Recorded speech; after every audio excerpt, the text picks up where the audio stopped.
Hello, আসসালামু আলাইকুম friends, কেমন আছেন সবাই? আশা করি সবাই ভালো আছেন। তো আজকের ভিডিওটা অনেক গুরুত্বপূর্ণ একটা ভিডিও। তার কারণ হলো আজকের ভিডিওতে আমি আপনাদের দেখাতে চলেছি এখানে duplicate without user selected canonical এই প্রবলেমটা কিভাবে ফিক্স করবে বা এই প্রবলেমটা তোমরা কিভাবে সমাধান করবে।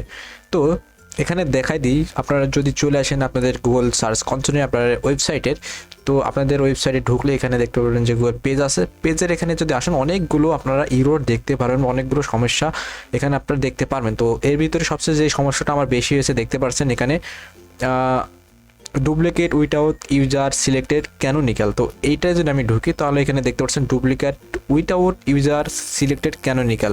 তো এই সমস্যাটা একটা দুইটা না, আমার টোটাল 849টি পেজ এখন পর্যন্ত এই সমস্যা রয়েছে। তো টোটাল আমার কতটা সমস্যা হয়েছিল আপনাদের দেখাই।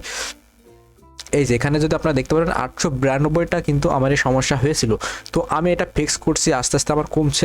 দেখেন প্রথমে এখানে 17 ডিসেম্বরে ছিল আমার 892টা এবং আজকে 18 ডিসেম্বরে হয়েছে 871টা, মানে কমছে।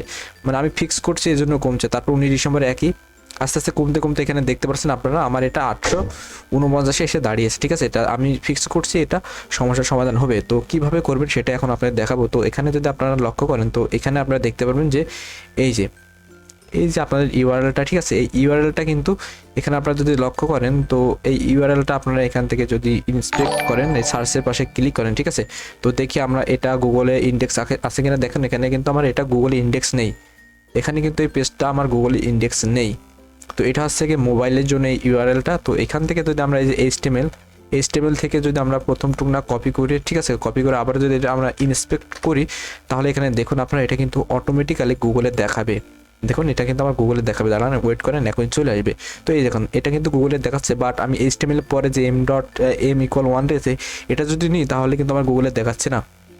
তো আমি আবারও চলে আসবো পেজ, আর এখান থেকে উইথাউট এই যে এটাই চলে আসলাম। তারপরে এখানে দেখুন আমি আমি 100 সিলেক্ট করলাম এবং এই সমস্যাটা সমাধান কিভাবে করবেন সেটা আমি আপনাদের এখন দেখাবো। তো সবার প্রথমে আপনাদের যেটা করতে হবে, আপনাদের ব্লগার সাইটে চলে আসবেন। ব্লগার সাইটে আসার পরে এখান থেকে আপনাদের সেটিং আসবে, ঠিক আছে। ব্লগার সাইটে এসে সেটিং আসবেন, সেটিংয়ে এসে এখান থেকে আপনারা নিচের দিকে চলে আসবেন। নিচের দিকে আসলে এখানে আপনারা একটা জিনিস দেখতে পারবেন, এই যে দেখতে পাবেন কাস্টম রিডাইরেক্টস। তো দেখুন আমি কিন্তু 500, এই যে কাস্টম রিডাইরেক্টসে আমি কিন্তু 509টা ইউআরএল অলরেডি ইন্ডেক্স করেছি এখানে। তো এখানে আপনারা কী করতে হবে, এখান থেকে আপনারা আবারও চলে আসবেন গুগল সার্চ কনসোলে।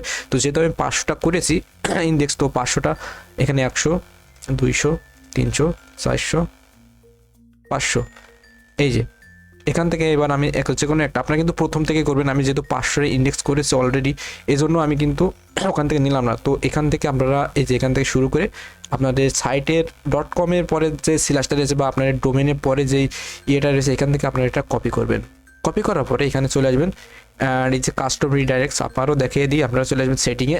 আসার পরে এখানে দেখতে পাবেন কাস্টম 404। তো এখানে নিচে থাকবে কাস্টম রিডাইরেক্টস, তো এটার উপরে ক্লিক করবেন। তারপরে এখানে অ্যাড, অ্যান্ড এখানে আপনারা যেটা কপি করেছিলেন সেটা দিবেন। তারপরে আবার সেই একই জিনিস নিচে দিবেন, বাট এখান থেকে যে এখানে আপনারা দেখতে পাচ্ছেন যে ইন্টারগ্রেটিভ চিহ্ন m=1 এইটুকটা কেটে দিবেন। কেটে দেওয়ার পরে এখানে ওকেতে ক্লিক করবেন, ওকেতে ক্লিক করে সেভ করবেন। এভাবে আপনাদের কিন্তু এই সেভে আপনারা পরে ক্লিক করলে হবে। এভাবে আপনাদের কিন্তু যতগুলো ইউআরএল এখানে থাকবে ততগুলো ইউআরএল ওখানে আপনারা পেস্ট করবেন। আস্তে আস্তে কিন্তু আমার মতন এই যে আমার ছিল 892টা, আস্তে আস্তে কিন্তু এখন কমছে, ঠিক আছে। এটা সমাধান হতে কিন্তু সময় নেবে। টোটাল আপনাদের 2 সপ্তাহ নিতে পারে, 1 মাসও নিতে পারে। যত বেশি আপনাদের ইউআরএল হবে তত বেশি সময় নেবে। মানে দিন একটা কি 2টা 3টা 4টা 5টা এমনভাবে কিন্তু আপনাদের ইউআরএলগুলো ইন্ডেক্স হতে থাকবে। তো এগুলো কিন্তু একটু সময় লাগবে করতে হলে। তো আমার যেহেতু একটু বেশি, আমার প্রায় 1 থেকে 2 মাস লেগে যাবে আমার যেমন হয়, কারণ আমি বেশ কিছুদিন ধরে এই কাজটা করছি। তো আপনারা এই কাজগুলো করবেন, যতগুলো ইউআরএল আছে ততগুলো ইউআরএলই আপনারা এইভাবে এখানে কাস্টম রিডাইরেক্টসে এখানে আপনারা পেস্ট করে দিবেন। তাহলে কিন্তু আপনাদের সমস্যাটা আপনারা সমাধান করতে পারবেন। তো সবাই ভালো থাকবেন, সুস্থ থাকবেন।